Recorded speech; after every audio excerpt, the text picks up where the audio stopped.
Well, I finished work about 9 o'clock that night.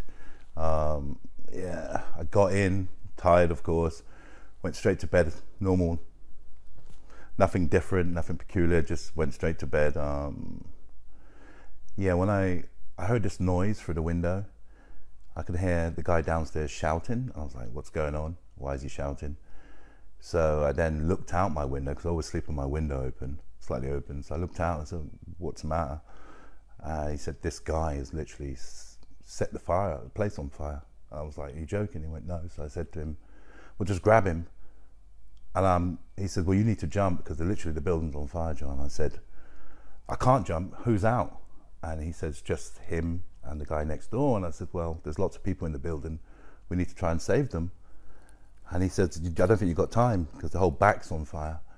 So then I thought, okay, well, I'll try anyway. So I could see my kitchen slightly going on fire, and I could see the roof sort of almost like marshmallow. So then I thought, well, I put a big coat on, I go in the shower, soak myself. So I soaked my whole body, my hat, my hood, everything. And then I went out the door. But as I was going out, I tripped on something, and I thought, well, what's that? Straight away, I kind of knew what it was. So it was a body, obviously. So I tried to grab this person, but there's smokers in my eye. The fumes, petrol fumes, I just kept smelling it. So I grabbed him and I tried to move him, but my hands was just catching on fire because the place was ablaze. And I feel guilty that I couldn't get him. I didn't have the strength to drag him through that fire and everything. But that's something that would stay with me anyway. But yeah, I now know it's Richard. So I thought, well, I can't do anything, so I've just got to try and kick the door in next door to try and get them out. So I ran and I kicked and I kicked. I think it's on the third attempt, the door slightly buckled and they opened it. And I remember her screaming, saying, you're on fire, your coat's on fire. And I said, well, the building's on fire, we need to jump. She seemed like she was in shock. So eventually I got through to them. It seemed like a lot of explaining because they were kind of nervous and in shock.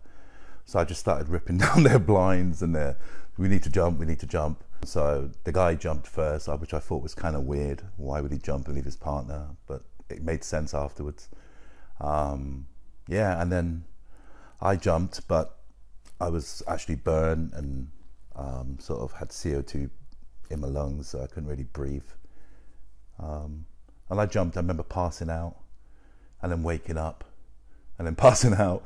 And then I saw her jump and he was catching her, and I was like, why is he doing that? But I've realised now she was like, pregnant, so that's why he jumped first to catch her. I thought if I hung down as long as possible, hung off the ledge, which was hard because at the time my hands were burnt, and that's when I really knew how bad they were because I had no skin on this hand at all. The whole building exploded when I landed, so we're fortunate we got out at that time because all the windows blew out. I just remember lying there and thinking, I'm not going to make this. But I knew I was burnt. I didn't know how bad. I knew I couldn't breathe. People were everywhere. They were just like panicking and screaming. And it was 6 months of counselling and therapy. Yeah, it left me scarred and scared and nervous and not wanting to live. And yeah, I went through a lot. I had survivor's guilt because of the people I didn't save. I didn't save Richard. I didn't save Neil.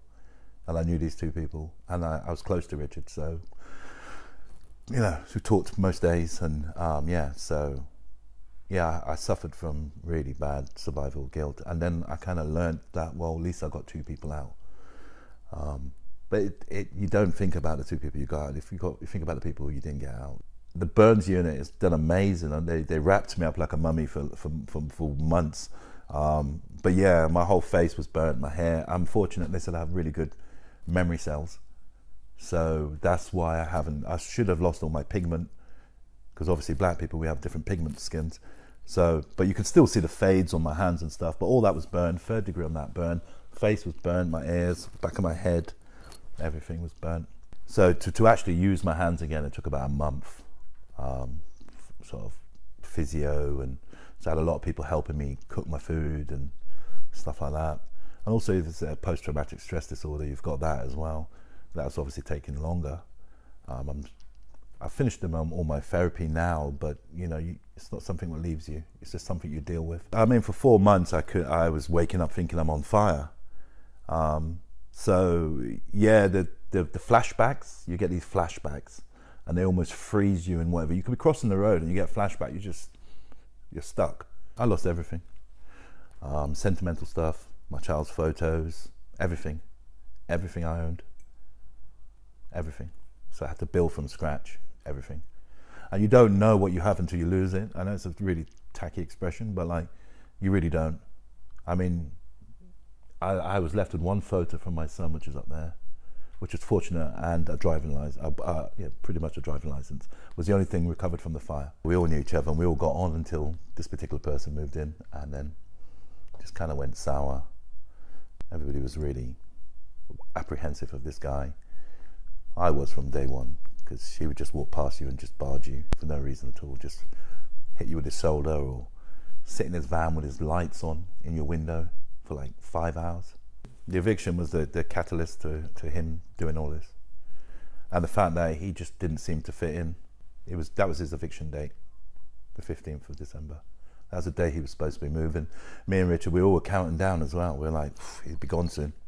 No more loud music, no more attitude, no more vans revving up, or no more bizarre sort of behaviour, you know, just at night. He just acted really strange. I knew Richard was trying to get to my door. And that's what bothers me more. The fact that I know where he was, and I know it was my door he was trying to get to. And I think that bothered me. And you do think, like, if it was a minute or 2 minutes earlier, could it have saved him?